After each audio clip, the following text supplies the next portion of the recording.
கிறிஸ்துவுக்குள் அன்பான சகோதர சகோதரிகளே, கர்த்தராகிய இயேசு கிறிஸ்துவின் நாமத்தினாலே உங்கள் அனைவருக்கும் என் அன்பின் வாழ்த்துக்களை தெரிவித்துக் கொள்கிறேன். வியாதிக்கு மேல வியாதி, வேதனைக்கு மேல வேதனை, சோதனைக்கு மேல சோதனை, கடனுக்கு மேல கடன், தோல்விக்கு மேல தோல்வி, இழப்புக்கு மேல இழப்பு, இவைகளை என்னால் தாங்கிக் கொள்ளவே முடியவில்லை என்று கலங்கி தவித்துக் கொண்டிருக்கும் என் அன்பு தேவ பிள்ளைகளே, கவலைப்படாதிருங்கள். 2 கொரிந்தியர் 12வது அதிகாரம் 9வது வசனத்தில், என் கிருபை உனக்கு போதும், உன் பலவீனத்தில் என் பலன் பூரணமாய் விளங்கும் என்று கர்த்தர் சொல்லுகிறார். அப்போஸ்தலனாகிய பவுலுக்கு சரீரத்தில் தாங்கிக் கொள்ள முடியாத ஒரு வியாதி, அந்த வியாதியிலிருந்து விடுதலை தாரும் என்று பவுல் 3 முறை ஜெபிக்கிறார்.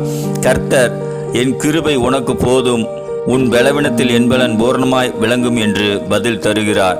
இதனுடைய அர்த்தம் என்னவென்றால், உன் வியாதியினால் உண்டான வேதனையை தாங்கிக் கொள்ள என் கிருபை உனக்கு பலனை தரும் என்பதாகும்.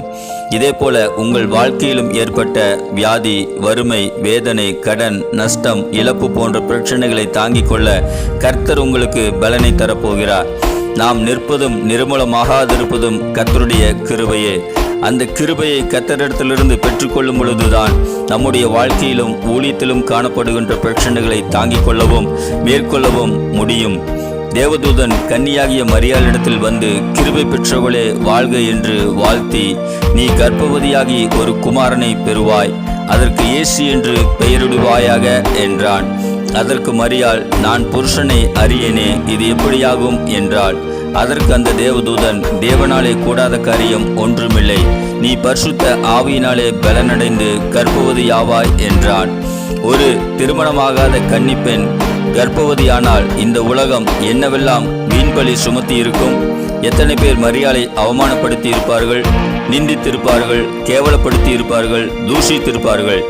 இவைகளையெல்லாம் தாங்கிக் கொள்வதற்கு கர்த்தரிடத்திலிருந்து பெற்ற கிருபைதான் அவளுக்கு பலனை தந்தது. இதே போல நாமும் நம்முடைய பிரச்சனைகளை தாங்கிக் கொள்ளவும் மேற்கொள்ளவும் வேண்டுமானால் கர்த்தரிடத்திலிருந்து கிருபையை பெற்றுக்கொள்ள வேண்டும்.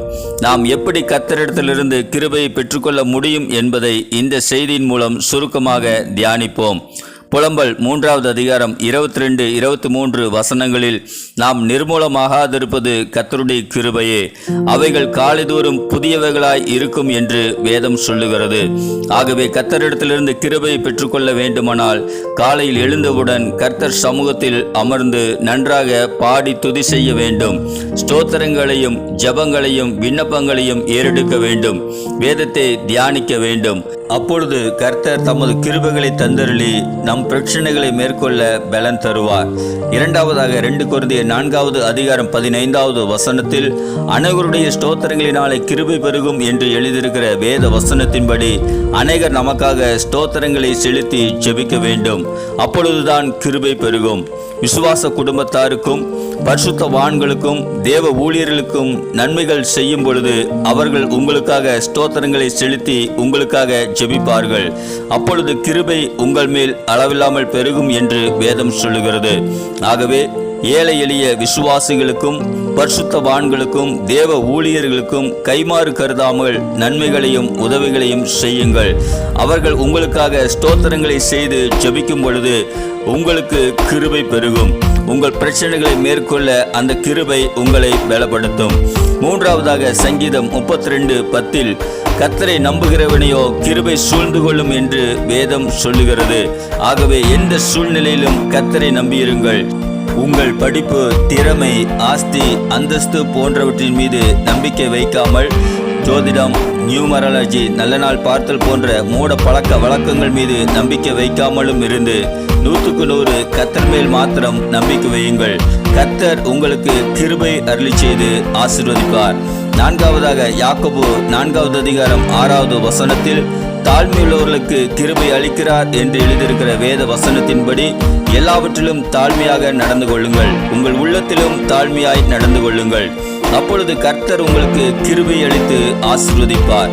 கர்த்தருடைய கிருபை உங்கள் பிரச்சனைகளை மேற்கொள்வதற்கு உங்களுக்கு பலன் தரும். கர்த்தருடைய கிருபை உங்களை உயர்த்தும்.